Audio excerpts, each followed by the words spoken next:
பூலோகம் என்பது பொடியாகி போகலாம், பொன்னாரமே நம் காதலு பூலோகம் தாண்டி வாழலாம். ஆகாயம் என்பது இல்லாமல் போகலாம், ஆனால் நம் நேசமே ஆகாயம் தாண்டி வாழலாம். கண்ணீரில் ஈரமாகி கரையாச்சு காதலே, கரை மாற்றி நாமும் இல்லை கரையேற வேண்டுமே.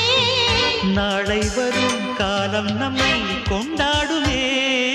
தாஜ்மஹால் தேவையில்லை அன்னமே அன்னமே, காடுமலை நதிகள் எல்லாம்